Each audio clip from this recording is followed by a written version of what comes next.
to another episode of Let's Think About It with Dr. E.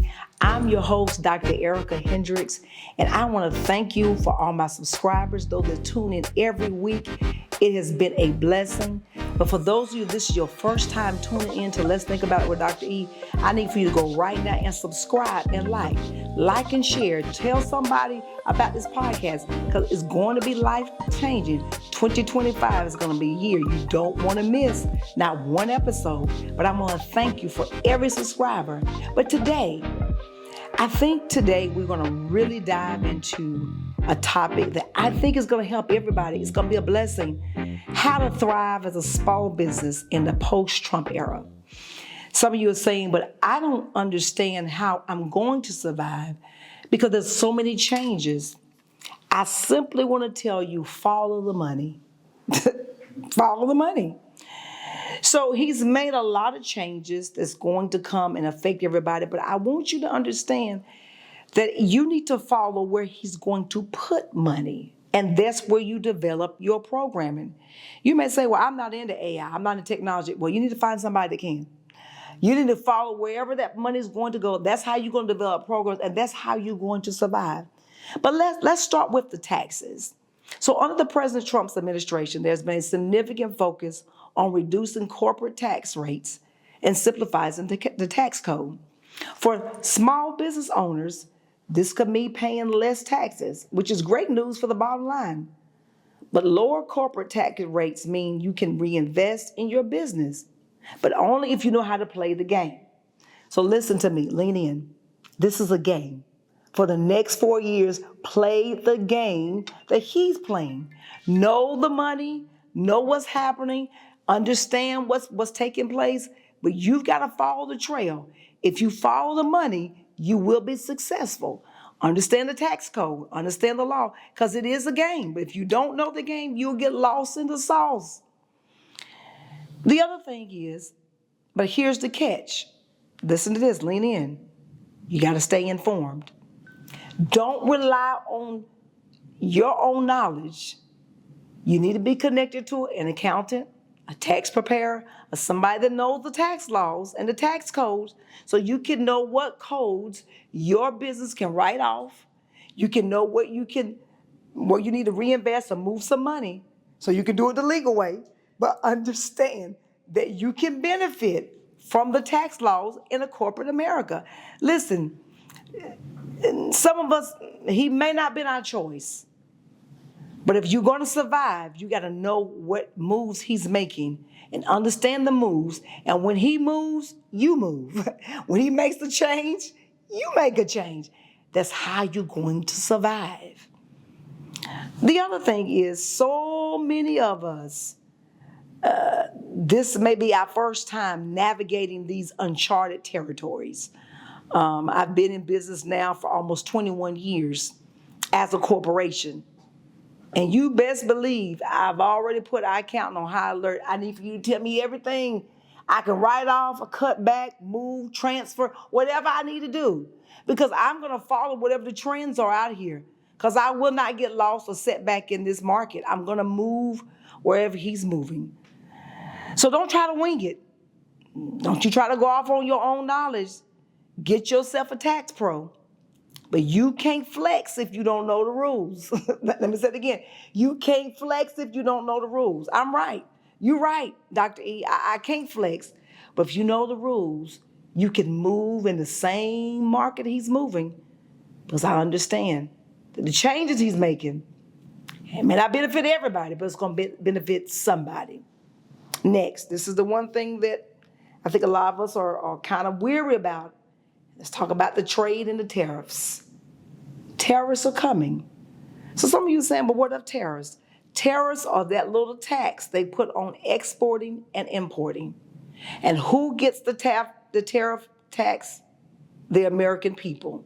It's on the goods and the services that we get. We're going to have to pay an extra little fee that's going to be added in that. For some products and services, it's going to be significant. So if you're in the game of importing and exporting, you probably want to learn how to pivot. You might probably want to find new suppliers, negotiate, Even think about going to local persons in your community where you can start cutting out the middleman. Your supply chain is going to be your lifeline. So don't sleep on this. You can find a way to navigate the market. You've got to get smart. You may have been used to buying your stuff overseas, but that same product you can get here in the United States. It may cost you a little more on the back end, on the front end, but on the back end, it's going to save you the extra cost. Listen, I told you earlier, play the game. This is the time for you to move.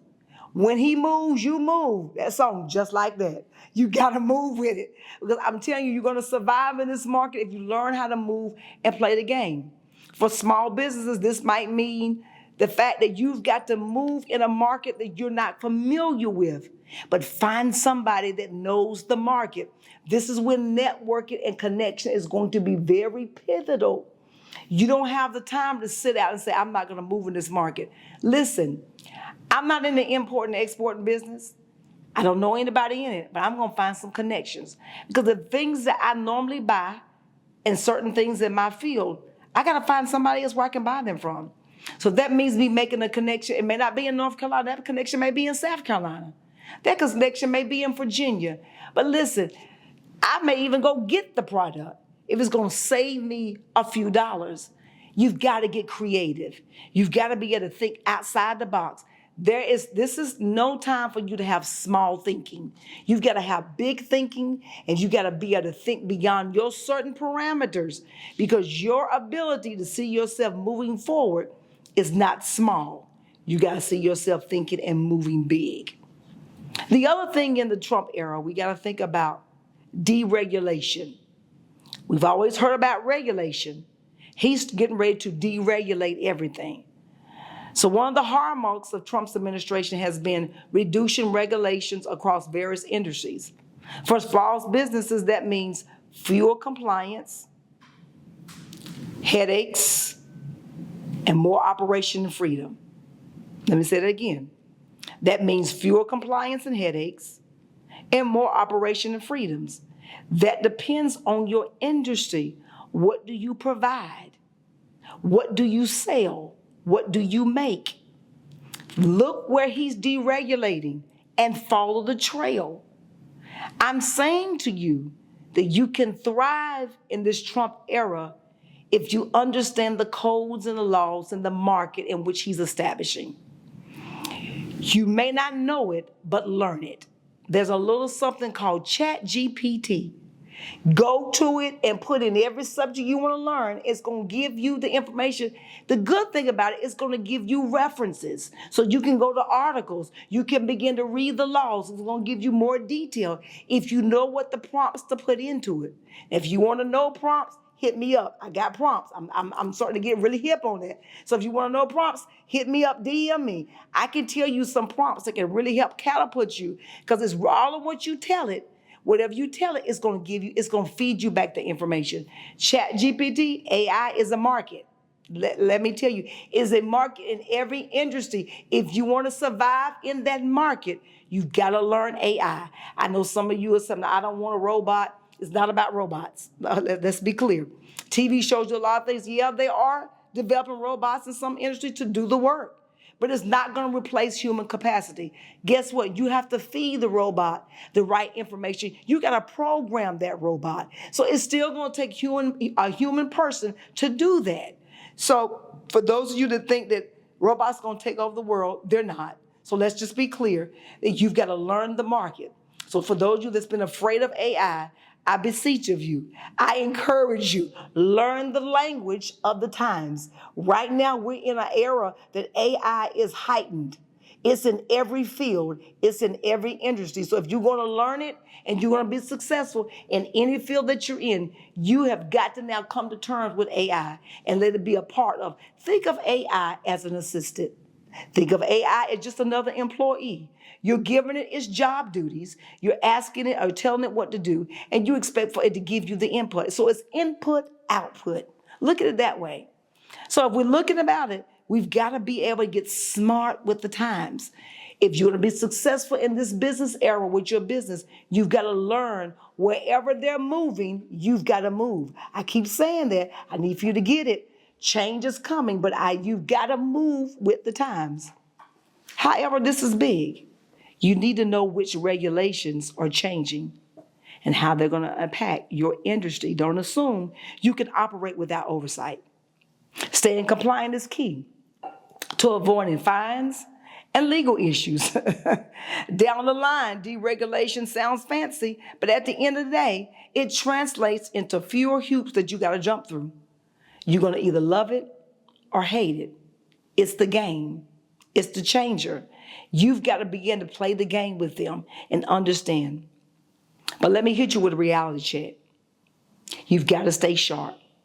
This is not a time for you to lay back and get lax. If you're not a reader, it's time for you to start reading. And they always say, if you're not going to know anything, you don't want to know anything, put it in the book because we're not going to read it. So listen, ChatGPT will simplify it for you. It'll give you an overview. So if you don't want to read the book, put it in there. It'll give you an overview even of the book. I'm trying to help us because you can make it. You can survive in this Trump era. Everything there is laid out for us. But let me hit you with the reality. No matter what you're going through, stay sharp. Know what the changes are. Get connected to the people in these different industries so you can know how to move your business, how to elevate your business, elevate your thinking. And how do you do that is you got to read. You thought I was going to say something really profound. I know you really thought I was going to say something over the top. Reading is fundamental. If you don't read, you're not going to know. So the best thing for us is to read and understand this. Now, I'm going to get personal a little bit. One of the changes that's going to affect us is healthcare. President Biden worked very hard to cap off medication, especially insulin for those that are diabetic, that they won't have to pay these prices. And Trump has now come in and he's taken that ceiling off. Big pharma is going to prosper in this era. Pharmaceutical companies are going to get richer. So now what does that mean? Some of you may not know this, but you can go to the maker of that medication and they have a savings card through that pharmaceutical company that you can get that medication at a discount. They're not going to tell you this, but one of my medications, I go straight to the person who makes it. And on their website, they have a discount card for one of my medications. It would normally cost me $500. I get that same medication for $30. But I went to the maker, I went to the person who makes the medicine, and on their site is a discount card. So some of you are saying, but I'm not going to be the forward. Listen, I'm giving you a tidbit. They're not going to tell you this. Find out who makes your medicine. If it's Merck, if it's Johnson & Johnson, go to that site. They have a discount card for every medication out here because they're banking on people not being able to afford it. But go there. I'm not talking about the discount cards for the pharmacy because you can use those too. But you can use it on top of the medication that you get from the pharmacy. You can use it twice. You can use the discount card and the card through the maker of the medication. I've been doing that for years. I've been going to the industry of the person who makes it and getting a discount and using the discount from the pharmaceutical company. It is there. It's been there for years. This is not something new. I don't want you to say, Dr. Erica, you made it up. No, try it. Go to the medicine that you're making. Go to their website. They have a discount card. But guess what? You got to read it. You got to fill it out and read the fine print. You may only get it for so many times to get the medication. You may get it for a year. You may get it for 6 months. But it's something that's better than nothing. You got to learn how to know where they're navigating the change. So healthcare is something that's really going to affect a lot of us. It's going to change how we get our medicine. But you got to get creative. Consider the alternative options like health savings accounts, wellness stipends. So for those of you that like to eat out, maybe now you need to create an account just for healthcare where you can get your medicine. See, eating out is not good. But if you start cooking more at home and putting that money you would spend in eating out in a certain fund, that this is the fund that I get my prescriptions or I get all my well care, then the money is there. It is time now for you to recreate a budget. You got to think how you spend your money. You got to think smart. I told somebody, you almost got to think like it's COVID all over again. For COVID, many of y'all were able to save money because we were on house arrest. We didn't go nowhere. I mean, they told us to stay home. You went to work and came home. You didn't spend your money. Think of this as the COVID era. Save your money because we don't know what changes are going to happen. But if you save your money, the money will be there. So if you were used to spending $10 on your medicine and now your medicine is $40, if you put that money you would eat out in a separate account, and this is for my medical expenses, the money will be there. What I'm saying to you, play the game. Start creating a budget for everything that you know you're going to need. If it's your medicine, if it's your food, if it's entertainment, you can thrive in a Trump era if you get creative. Do you not think a billionaire lives by a budget? They absolutely do. They don't just spend money. How do you think they became a billionaire? They learn how to live within the parameters of a budget. Some of them don't drive big fancy cars. They don't. A lot of them may not always live in big fancy cars. Warren Buffett lives in the same house he bought in 1960s. He's done fixed it up and did work. He said he didn't need all that. He lives in the same house. He don't own a whole bunch of fancy cars, but he's learned how to live on a budget. So I'm telling you, if they know how to live on a budget, for those of us that are not at billionaire status, then you need to create a budget. This year is the year of healthy saving. You're not saving out of a crisis, but you're saving now out of a healthy budget. While you're still employed, learn how to put everything that you do on a budget. Give it a line item. You can thrive and your business can be successful. Every business should live on a budget. We got a budget at our office. We tell our staff, we got a budget. Don't use a whole lot of paper. We're on a budget for the month. We're on paper restriction. We're on pen restriction. I don't know how pens get missing in our office, but pens get ate up like socks. Socks get ate up in your house, but we can't find pens. So we're on a budget in our office. Because guess what? If we're going to survive, we can't just be spending. Because guess what? Things are going to go up. But if we're on a budget and we know we're going to spend X, Y, Z on supplies, if I'm going to spend X, Y, Z on parties or employee appreciation or whatever we're going to do, there's a budget to that. We're going to spend a line item for that, and I'm not going to go over that because I've got to live in the parameters because we are still living in uncertain times. But if I'm budgeting and it's not in my budget to spend that, we're not going to spend that. You've got to be able to look at the bright spots of the economic system. You can survive. And there's a stimulus to the economic wealth system. The economic system says this: if you put something away for a rainy day, when the rain comes and there's a negative there, there's a positive over it because there's an account that you didn't think about. You've tucked it away. As my grandmother would say, you put it under the mattress. You put it in the can. You put it away and you don't think that it's there. So when you need it, it's put away. You can put your hands on it. There's a way to stimulate the economy. It's called tucking away for a rainy day. Put something away. Save it. It's called a savings account. Some of you say, but Dr. Erica, I don't know how to save. I'm going to tell you. For every $10 that you eat, put $5 away. For every $20 that you spend, put $10 away. Every time you spend something, put something away. You can't think about savings after you done spend it. When at the beginning of the month, you got to say, I'm going to save $100. Go ahead and put that $100 and save it. Go ahead and put that away because you're not going to miss it. If you put it away at the beginning of the month, then it's already put away. Or if you get paid every 2 weeks, it's $50 a paycheck. You put it away and you're learning how to save. How do you think businesses grow? Because they learn how to cut back on areas where they've done excessive spending and they've learned how to cut down. What am I saying to you? There's opportunities for a stimulus in your business if you learn how to save. You can thrive in a post-Trump era. Keep your eye on government programs that align with your industry. Don't hesitate to position yourself to take advantage of these opportunities.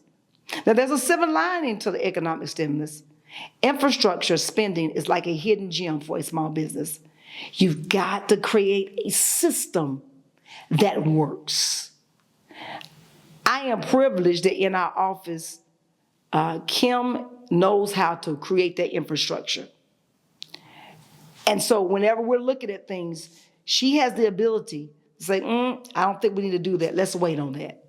So you got to have that person in the business say, okay, we want to do this. And I asked Kim, do you think this is a good move? Or you think we're ready for that?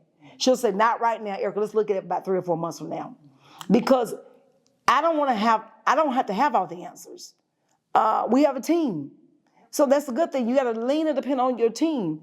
Some of your employees got good answers. They got good responses. Lean on them on what you all think. So my staff this year said, Miss Erica, can you teach us this year on savings? They said, we know we got to save more, but how do y'all do it? We see y'all saving. Y'all ain't eating out like us. I said, y'all spend a lot of money in food. I told myself, I've never seen a group of people. Y'all eat big meals every day. Pack your lunch.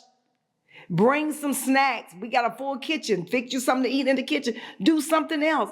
But you all eat out too much. I said, learn how to save your money. You don't have to eat that much money. I said, y'all, I know y'all spend $50, $60 a week. Do you know what you can do with that? Buy that in groceries and then pack your lunch. So I'm trying to retrain their mind because they're so used to that. I said, when things go up, you're going to find a rude awakening. What you used to be able to spend the $50, it may cost you $75. But if you put that extra $25 back and only learn how to live within the 50, every month you're going to have something in the reserve. So as we begin to come this episode to a close, you can thrive in the Wild Wild West. You can thrive in a post-Trump era. You got to stay flexible. You got to stay hungry to learn everything you need to learn. You got to stay informed. And you can't get frustrated because the changes are coming so quick. As the changes come, learn those changes and start implementing immediately. Don't wait. Don't get frustrated because they're coming so fast. Begin to pivot. You've got to pivot in this era. Call your accountant. Stay locked into the tax strategies. Don't wait. Shake up your supply chain. Keep your options open. And stay glued to the latest policies and updates because ignorance is bliss. If you don't know it and you don't take the time to learn it, you can't blame nobody but yourself. Because you can say, I told you, and let's think about it with Dr. E. No matter what you're going through, entrepreneurs are the backbone of this country. It's not a political climate, but you can build your business. You can build your brand if you follow the money. Follow the changes. Follow where he's going. Don't forget, momentum happens one step at a time. You can thrive in a post-Trump era if you learn to hustle hard, think wise, and keep breaking barriers. But until next time, keep crushing, stay focused, because you're going to thrive in a post-Trump era. Let's think about it.